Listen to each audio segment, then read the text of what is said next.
Bismillahirrahmanirrahim. Assalamualaikum warahmatullahi wabarakatuh. Alhamdulillah wassalatu wassalamu ala Rasulillah Muhammad ibn Abdillah wa ala alihi wa sahbihi mawalah. Amma ba'd. Jamaah sekalian, teman-teman DBS dan DKM An-Nur CWJ, semoga Allah memberkahi kita sekalian. Kita beruntung kembali ketemu bulan Ramadan, bulan yang penuh dengan keberkahan dan ajang pendidikan, supaya kita mendapat perubahan menjadi lebih baik. Kita sudah separuh perjalanan, dan bagi kita ini Ramadan bukan yang pertama. Rata-rata sudah lama menjalankan. Nah, setiap muslim hendaknya memanfaatkan waktu, peluang dengan baik. Kita masih punya peluang untuk mengadakan perbaikan, supaya Ramadan ini menjadi lebih baik dari tahun yang sebelumnya. Atau paling tidak on target. Jangan sampai under target. Bila perlu over target. Dari semua target atau tujuan itu tidak lain tidak bukan sebagaimana tertera surah Al-Baqarah ayat 183 yang sudah kita hafal, la'allakum tattaqun. Itulah tujuan utamanya, supaya kamu bertakwa. Tapi tahukah kita bahwa level atau model puasa yang kita jalankan sebagaimana kata Imam Al-Ghazali di kitab Ihya Ulumuddin, atau juga yang diringkas disaring ulang Minhajul Qasidin, bahwa leveling puasa itu ada 3 macam. Nah, maka dari kita mengukur kita masuk yang mana ini, seperti apa puasa Ramadan kita. Jauh-jauh hari Rasulullah mengingatkan, rubba shaimin hazzuhu min siyamihi al-ju' wal 'atas. Berapa banyak orang menunaikan puasa Ramadan tidak punya nilai tambah, kecuali cuma lapar dan haus belaka. Maka akan menjadi sia-sia, tidak ada nilai tambah. Maka kita tengok, bagi yang masih berada di bawah berupaya untuk mengupgrade. Bagi yang sudah pertahankan atau tingkatkan lebih baik supaya mendapat level yang lebih tinggi dan mulia.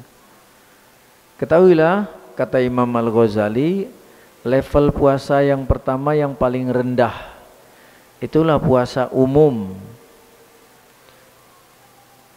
Kalau boleh memakai istilah moda transportasi, itulah puasa kelas ekonomi. Seperti apa puasa kelas ekonomi? Umumnya yang ditahan cuma lapar dan haus. Ya kan? Sudah bagus menjalankan syariat Islam, puasa Ramadan.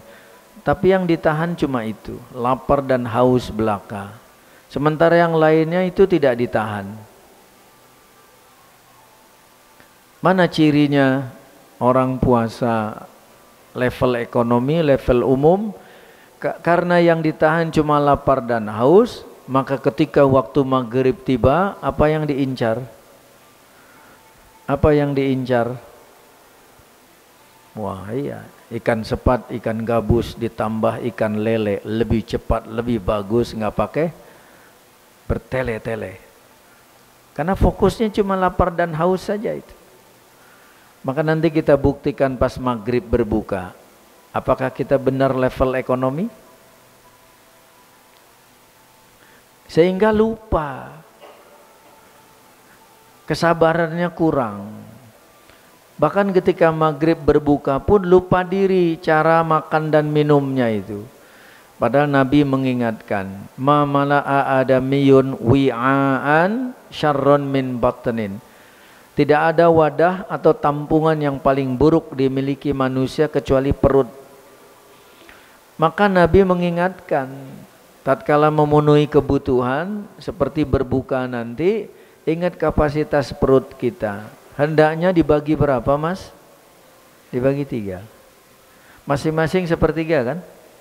Fasulusun li ta'amihi wa sulusun li syarabihi wa sulusun li nafsihi. Dibagi 3. Sepertiga untuk makanan, sepertiga untuk minuman, sepertiga terakhir untuk bernafas. Tapi apa daya? Kelas ekonomi incarannya itu bablas.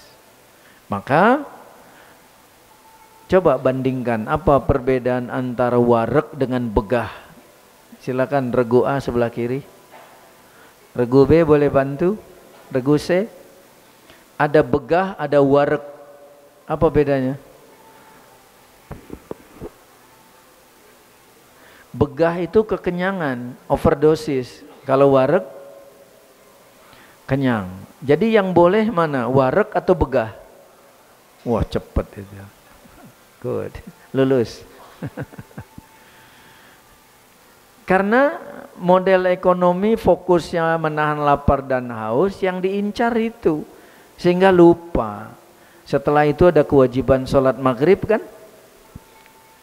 Kawan-kawannya sudah siap menuju masjid musola sholat berjamaah, dia masih apa? Masih rebah di sofa itu, mirip ibu hamil itu.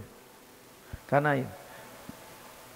Padahal surah Al-A'raf surah ke-7 ayat 31 kita diingatkan. Ini menyangkut pola konsumsi ini. Surah 7 ayat 31. Ya bani Adam, khudzu zinatakum inda kulli masjid. Wahai manusia, anak cucu Adam, ambil pakaian terbaikmu setiap kali masuk masjid, khususnya sholat. Ini adab berpakaian.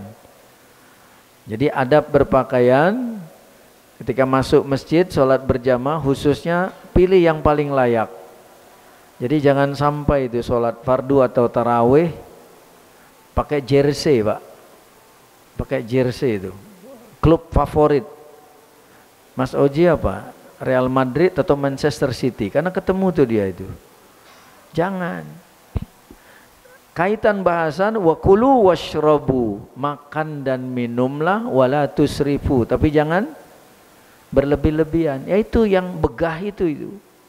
Innahu la yuhibbul musrifin. Sesungguhnya Allah tidak menyukai orang melampaui batas. Lagi enggak enak. Walaupun makanannya enak tapi begah. Apa rasanya, Mas? Enggak enak, enggak nyaman. Nah, itulah level pertama itu. Lulus? Benar. Nanti kita buktikan maghrib. Ada bukber nggak di sini? Nah, sekali-kali An-Nur bikinlah bukber sama DBS, kerjasama ya, koalisi itu. Nggak sekalian praktek. Nanti lihat CCTV ketahuan untuk kelas ekonomi itu. Baik jamaah sekalian, level kedua lebih tinggi dari ekonomi. Itu namanya kelas bisnis. Karena kita pakai bahasa moda transportasi nggak apa-apa ya. Di atas ekonomi apa? Bisnis.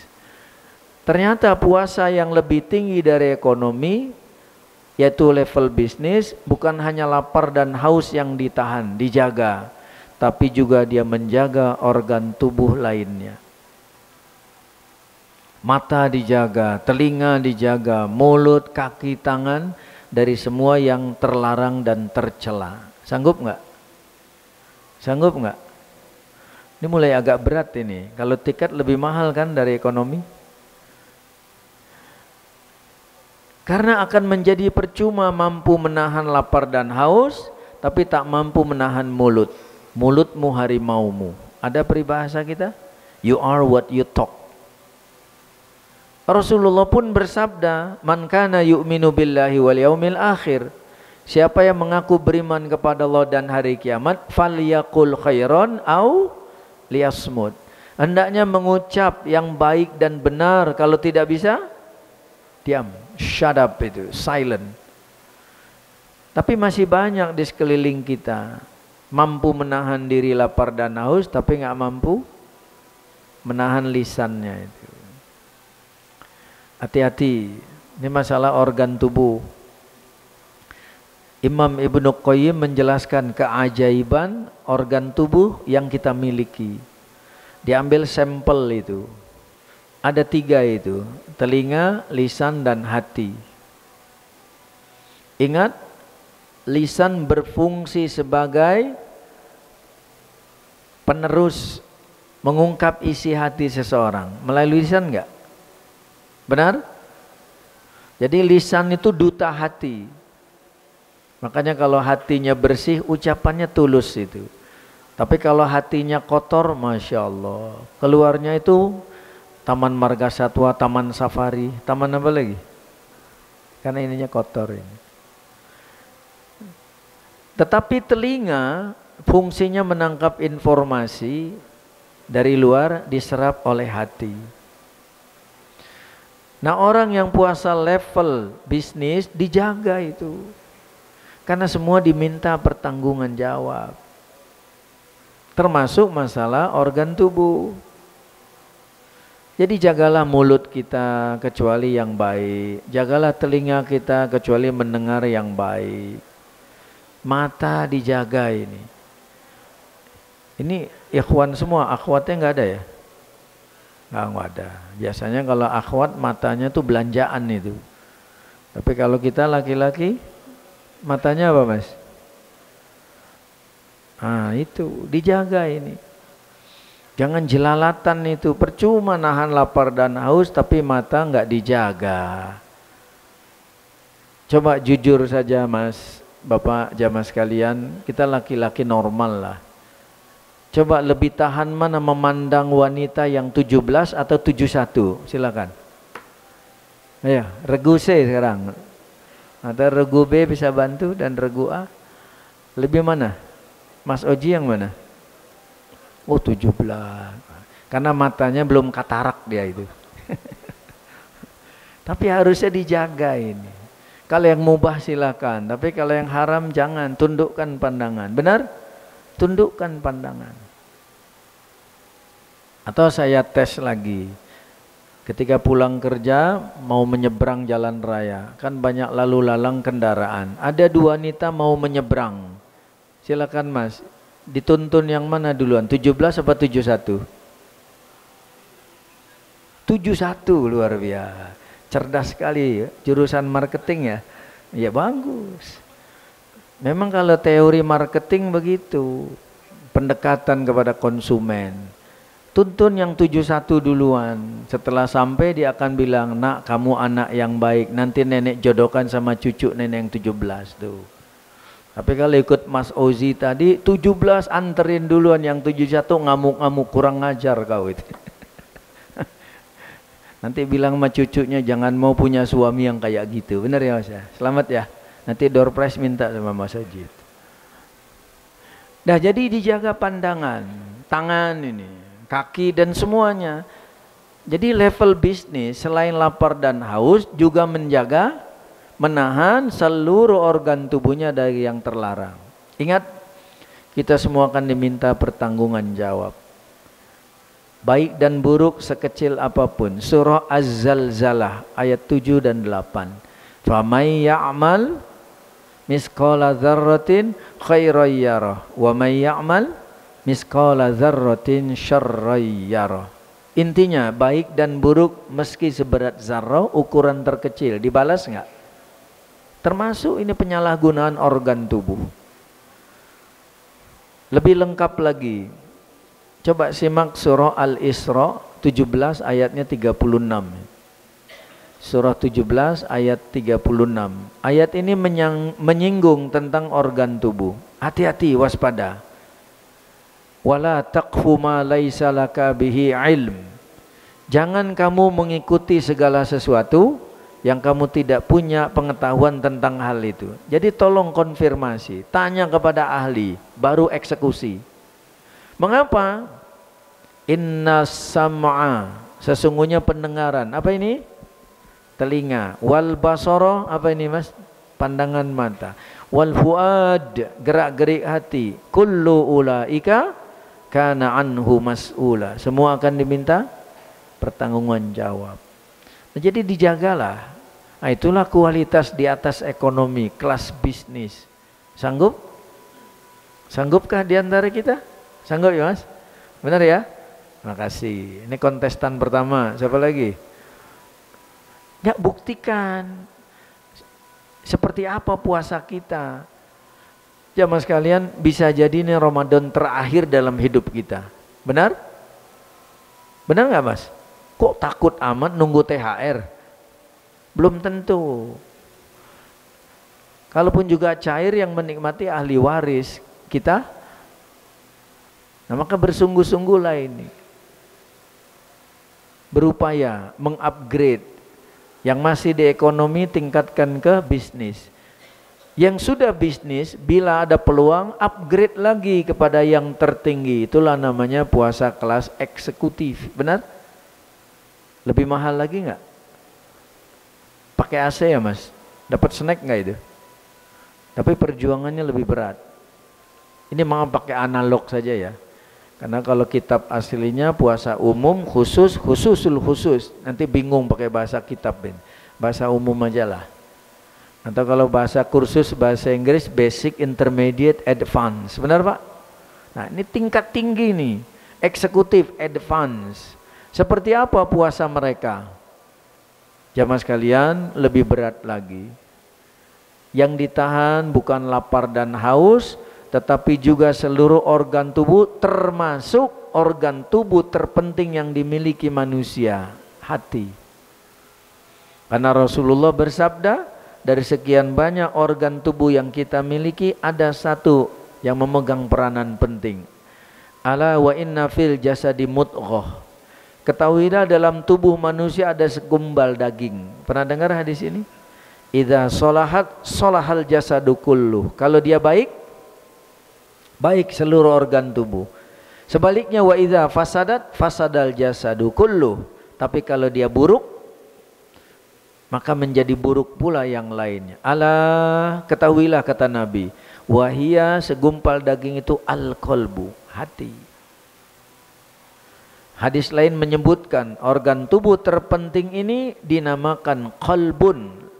Istilah lainnya tadi fuad atau kabid, tapi lebih sering pakai kata qalbun. Kenapa? Karena taqallub, mudah sekali berubah.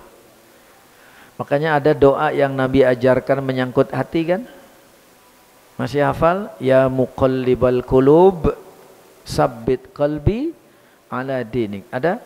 Ya Allah yang membolak-balikkan hati, tetapkan hatiku di atas agamamu. Tapi kalau doa para istri untuk suami udah hafal belum? Menyangkut hati, Mas Oji hafal?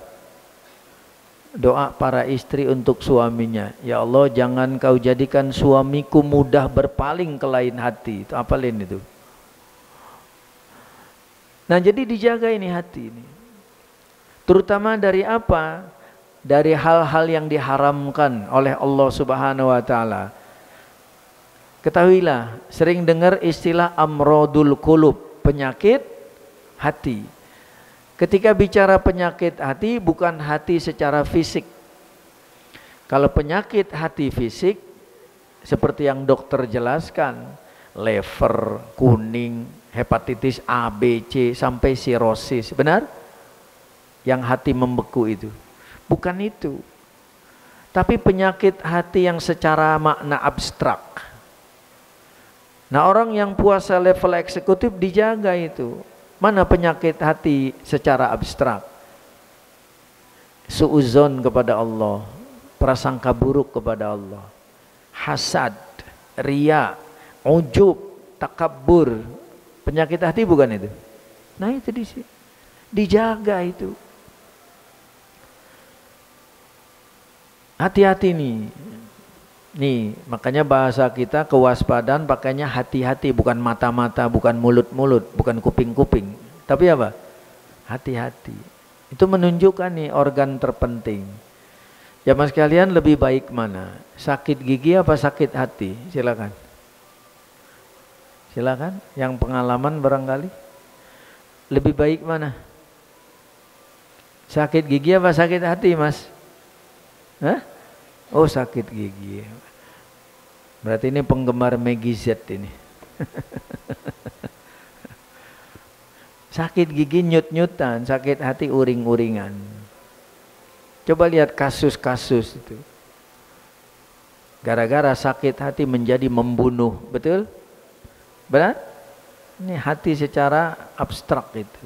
Nah, jagalah. Tempat niat di mana? Di hati.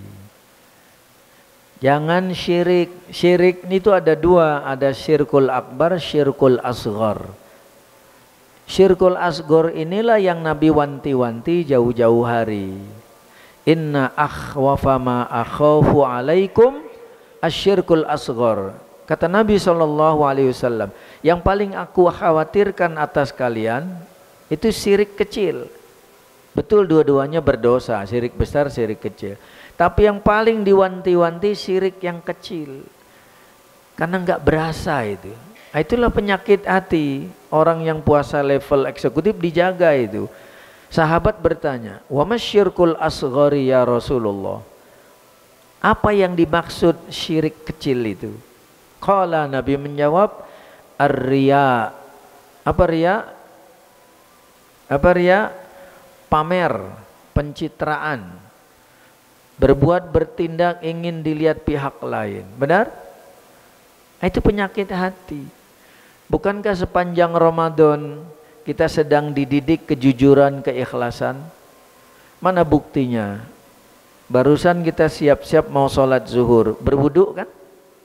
Mengambil air wudu kan? Ketika mengambil air wudu, tengok kiri kanan nggak ada orang. Berani berbuat curang? Berani? Sambil menyelam minum air? Kenapa mas? Kenapa nggak berani? Oh, airnya mentah katanya. Oh. Yang lain? Karena ada CCTV, salah. Dimanapun kita berada, Allah mengawasi gerak-gerik kita. Ya kan? Begitu pula ketika beramal seperti sholat, mengaji dan lain sebagainya. Jangan pamer, jangan menunggu pujian orang, nggak ngaruh. Benar? Itulah penyakit hati itu, riya. Termasuk hasad. Apa hasad? Apa hasad? Dengki, iri. Sering kita baca surah Al-Falaq, surah ke-113. Ayat terakhirnya berlindung kepada Allah dari apa? Wa min syarri hasidin idza hasad. Kita berlindung kepada Allah dari orang-orang yang punya penyakit hati itu, hasad. Apa itu hasad? Lagi-lagi kata Imam Al-Ghazali, hasad itu tidak suka orang lain mendapat nikmat dan berharap nikmat itu berpaling kepada dirinya. Itu hasad itu. Ulang, apa hasad? Tidak suka, tidak senang pihak lain mendapat kenikmatan dan berharap nikmat itu berpaling kepada dirinya. Itu hasad.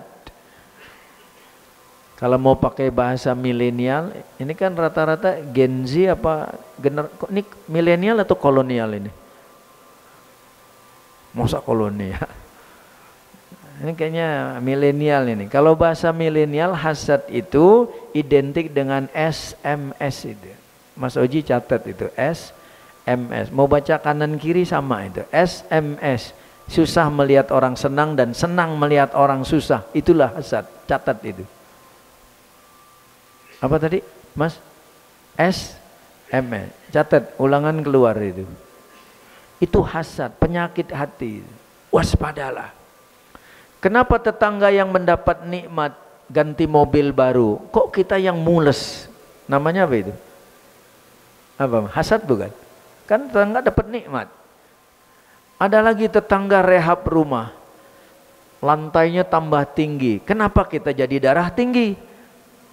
Itu namanya apa itu? Hasad. Maka jagalah itu.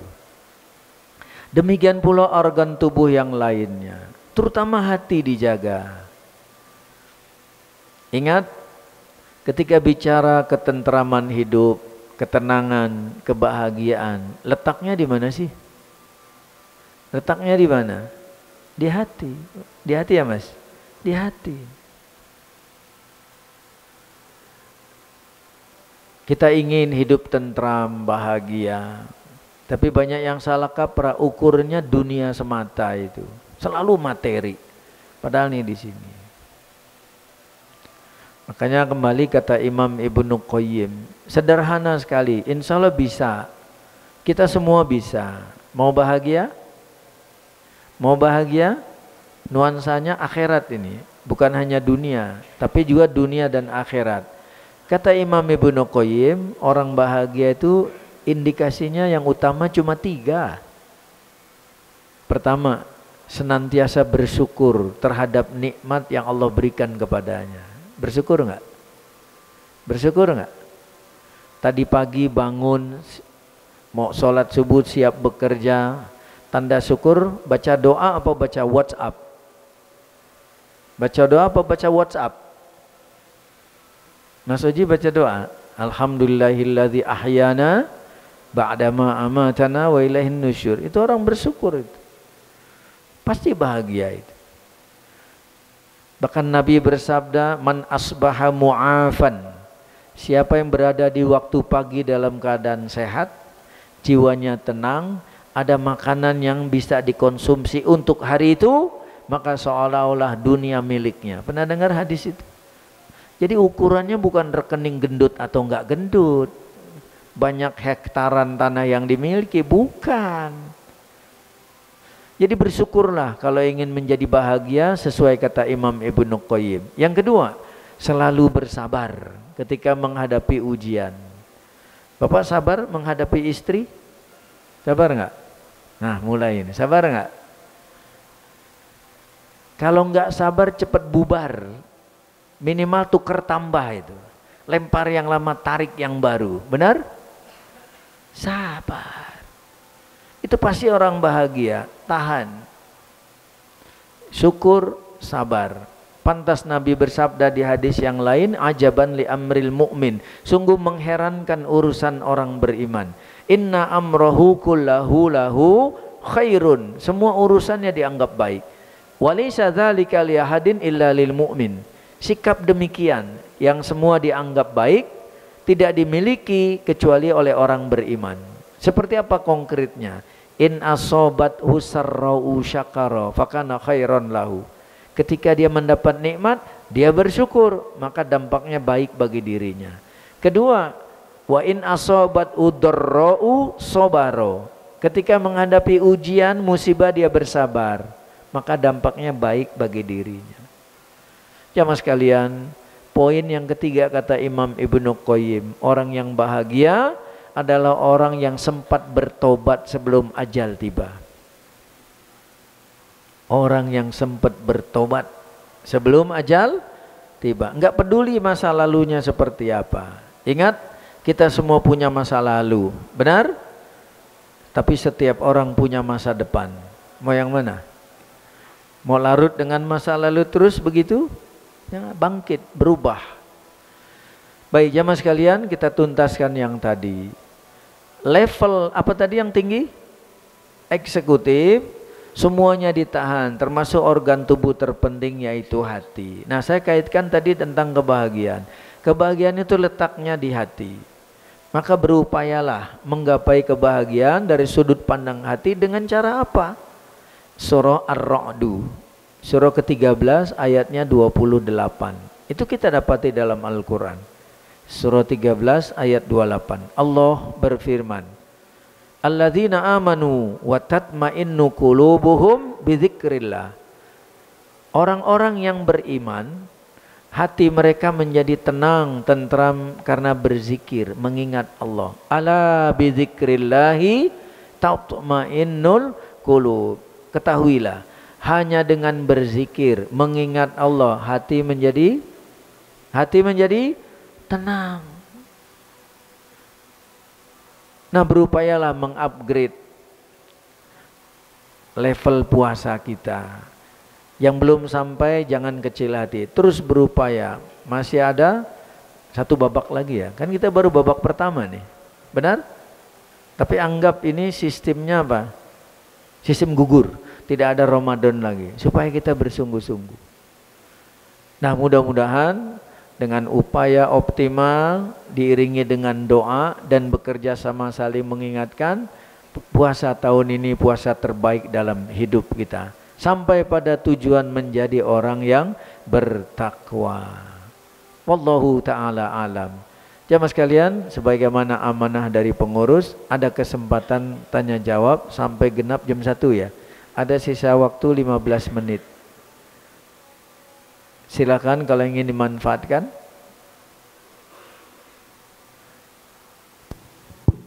Kan ada yang mau bertanya? Kalau tidak, saya melontarkan pertanyaan. Ada door prize-nya enggak? Belum ada. Belum ada. Ya baik, nggak apa-apa. Sambil menunggu jamaah sekalian tentang puasa Ramadan. Sekedar mengingatkan atau menguatkan ini. Siapa yang diwajibkan puasa Ramadan? Silakan. Siapa? Enggak semua orang. Ya kan? Nah, di kitab-kitab fikih para ulama menjelaskan global. Yang wajib puasa satu muslim. Benar? Nah sekarang kan lagi rame itu di medsos yang ikut bagi takjil nonis. Benar? Ya silakan aja, tapi jangan lama-lama intervensi syariat Islam. Kalau mau sekalian jadi muslim ikut puasa. Benar Pak? Nah, jadi yang wajib puasa muslim. 2, apa setiap muslim? Ternyata tidak. Berakal. Waras. Berarti ODGJ wajib puasa enggak? ODGJ wajib puasa enggak? Berarti yang enggak mau puasa lebih baik jadi apa? Berakal. Berikutnya apa? Baligh. Cukup umur. Baligh rata-rata 15 tahun. Berarti anak-anak kita 15 tahun ke bawah belum wajib. Tapi sudah wajib dibiasakan. Benar? Nah, cara membiasakan masing-masing lain caranya. Ada yang menganjurkan, ya sudah seperti zaman saya dulu, ya sudah puasa setengah hari. Tapi kan ada yang komentar, mendidik begitu puasa setengah hari. Lah kan fattaqullaha mastata'tum. Bertakwalah kamu sebatas kemampuan. Karena yang wajib puasa yang sudah balik, kalau belum balik wajib dididik, dibiasakan, jangan dipaksa. Kalau frontal nanti bisa bahaya kan? Bahaya. Muslim berakal balik. 4, mampu. Kalau orang sedang sakit wajib puasa enggak? Karena dia enggak mampu, ya sudah qada di luar Ramadan. Apalagi sakitnya berat, menahun, kronis, ya sudah ganti dengan fidyah. Benar? Tuh, mampu. 5, mukim. Sedang berada di wilayah tempat tinggalnya. Karena kalau dia sedang tugas dinas luar kota, safar, dia tidak wajib. Kalau kuat boleh lanjut puasa, kalau tidak kuat boleh tidak puasa tapi dibayar dengan qada nanti. Benar? Mas Oji suka safar keluar kota nggak? Dinas luar kota. Dinas, kok nggak minta Ramadan ini supaya dapat rukhsah gitu. Baik, lalu yang keenam khusus wanita. Yang diwajibkan yang lagi suci, yang sedang haid tidak wajib. Tapi wajib qada nggak? Wajib qada. Nah sekarang kita mulai mengingat hukum-hukum Ramadan. Ini mumpung masih separuh babak ini, supaya melengkapi sampai akhir nanti. Seorang wanita sore hari memasak, menyiapkan makanan berbuka keluarga. Bolehkah dia mencicip? Boleh? Boleh? Loh, yang membatalkan puasa kan memasukkan sesuatu melewati tenggorokan. Yang namanya mencicip sampai mana? Ya mulut. Kumur buang, kecuali nyicipnya 2 mangkok mas. Hukum kan? Boleh nyicip. Kita yang nggak nyicip mandi sikat gigi memasukkan sesuatu kan cuma sampai rongga mulut. Kumur buang. Boleh sikat gigi. Cuma hati-hati. Makanya ada berpendapat kalau di siang makruh gitu kan. Sebenarnya nggak apa-apa. Loh Nabi sholat pakai siwak kok, walaupun lagi puasa tetap. Nah itu yang membatalkan tuh lewat tenggorokan. Seseorang sakit diberi obat dengan cara disuntik injeksi, batal nggak? Batal nggak mas? Tidak, obat. Bahkan berbekam kalau kuat boleh lagi puasa. Nah baik, di malam hari sepasang suami istri boleh nggak bercampur? Oh cepot, boleh. Ya boleh, yang nggak boleh kapan mas? Yes, mulai kapan durasinya? Subuh apa maghrib. Nah misalnya mas pengantin baru mas, dua-duaan di apartemen, nggak sempet beli makanan berbuka. Waktu maghrib tiba, boleh nggak buka-bukaan? Ya boleh aja. Nah sekarang terakhir, udah ada pertanyaan belum? Belum ada? Nggak apa-apa, saya yang nanya terus aja ya, biar mantap ini. Karena kan kita menganggap ini Ramadan terakhir, nggak ada kesempatan berikut loh. Jangan disia-siakan peluang itu. Baik jamaah sekalian, tadi menyinggung yang wajib puasa kan yang mukim, berada di wilayah tempat tinggal. Kalau safar, orangnya musafir, tidak wajib. Baik, berarti seseorang tugas keluar kota, anggaplah sepekan. Kesempatan ini oleh kantor diberi kesempatan boleh mengajak istri. Diberilah fasilitas hotel bintang 5. Ya, si karyawan ini berdua lah nginap di hotel, menuntaskan tugas. Tugasnya selesai dalam beberapa hari, masih ada sisa hari stay itu. Musafir nggak dia? Musafir nggak? Dia sama istri sepakat karena nggak kuat kita nggak puasa, boleh? Nanti pulang di luar Ramadan dikodok, boleh? Boleh. Nah sepasang suami istri yang sedang safar dan tidak puasa, di siang hari boleh nggak bercampur? Silakan. Regu B, silakan. Ayo yang sudah mahir boleh bantu temannya? Boleh nggak mas? Boleh nggak? Kok malu-malu? Kan katanya staf ahli itu. Pertanyaan yang dilarang bercampur siapa? Yang sedang puasa. Maka siapa saja yang diberi rukhsah tidak puasa, maka tidak berlaku hukum bagi orang berpuasa. Benar mas? Boleh nggak? Kok nyesel amat yang lain waktu safar itu? Ya boleh. Terus yang nggak boleh mana? Pingin bercampur ngajak safar istrinya, itu zolim namanya itu. Neng kita safar yuk, padahal mau apa dia? Mau big match itu nggak boleh. Paham sampai sini? Nah sekarang nggak usah safar dah. Ada pengantin baru nggak sini? Manten anyar mana ini? Nah, misalnya pengantin baru di bulan Ramadan ini, namanya pengantin baru, kan voltasenya masih tinggi ya, benar? Terjadilah big match itu di malam hari, entah berapa babak lah, sampai sahur lewat mas, sahur lewat, tidur bablas, bangun kesiangan, subuh kesiangan itu, sebelum tidur dia sempat niat puasa, gimana puasanya? Silakan, mana yang berpengalaman ini? Gimana mas?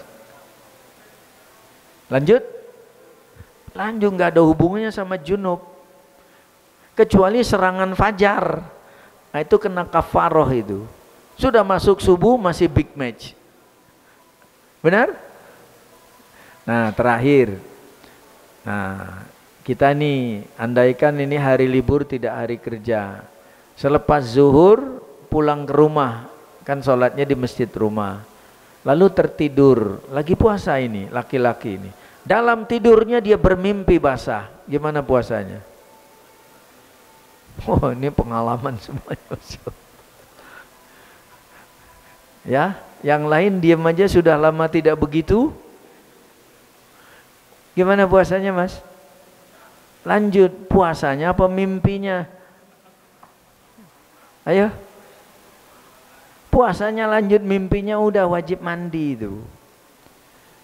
Tambah lagi hari kerja, alhamdulillah bapak sebagai suami sayang sama istri pamitan, lagi puasa, boleh nggak mencium istri? Boleh nggak? Cium yang mana mas? Cium sayang, cium hormat. Kalau cium syahwat jangan, nggak jadi kerja itu. Jangan-jangan puasanya bisa batal itu. Baik, jadi jamaah sekalian sekedar mengingatkan.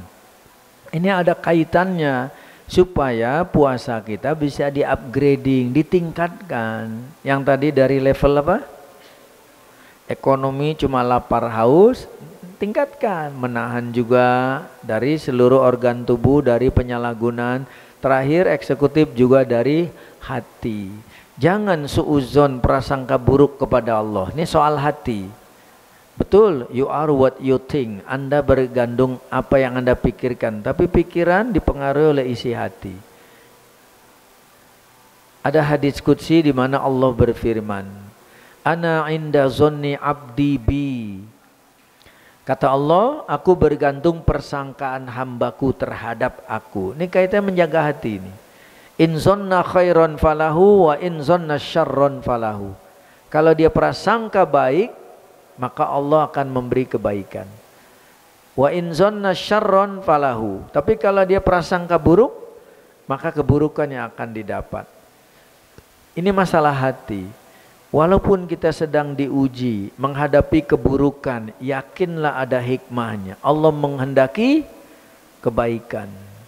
Karena kalau orang berprasangka buruk, apalagi menghadapi keburukan, maka orang ini mudah, bukan hanya prasangka buruk kepada Allah, tapi mudah diganggu syaitan. Akhirnya banyak yang bunuh diri. Ini lagi tren, bunuh diri sekeluarga. Benar? Mengambil jalan pintas karena prasangka buruk kepada Allah. Padahal ada jalan keluar itu. Bersabar, tanya kepada ahli, diskusi, minta solusi. Kan Allah yang janjikan. Surah Al-Insyirah ayat 5 dan 6. Yang diawali dengan alam nasyrah, ada laka sodrok. Ayat 5 dan 6. Fa inna ma'al usri yusra. Terus inna ma'al usri yusra. Maka sesungguhnya beserta kesulitan ada apa? Kemudahan. Di stressing lagi ayat berikutnya. Sesungguhnya beserta kesulitan ada kemudahan. Enggak mungkin kita kesulitan terus menghadapi. Pasti ada kemudahannya. Nah, itulah prasangka baik kepada Allah. Maka dari itu jagalah hati. Jaga seluruh organ tubuh kita, jaga amalan kita. Mudah-mudahan semua rangkaian ibadah kita sampai akhir Ramadan tergolong amal soleh. Kita menjadi orang yang bertakwa. Kita doakan pula selain mohon ampunan kepada Allah untuk kita, kedua orang tua dan segenap saudara. Kita doakan pula semoga yang sedang sakit Allah beri kesembuhan. Yang sulit dimudahkan. Yang kurang dicukupkan, yang galau ditenangkan, yang jomblo dapat pasangan ya, mau? Yang jomblo dapat pasangan, yang sudah berpasangan semoga bertambah. Ya, tambah apa? Tambah sayang, tambah cinta, tambah lengket, tambah dekat, tambah mesra. Terima kasih, lebih kurang saya mohon maaf. Inilah yang bisa saya sampaikan, kebenaran milik Allah, kesalahan milik saya. Semoga Allah memberi ampunan pada kita sekalian. Aku qauli hadza wa astaghfirullah li wa lakum. Subhanakallahumma wa bihamdika asyhadu an la ilaha illa anta astaghfiruka wa atubu ilaik. Wassalamualaikum warahmatullahi wabarakatuh.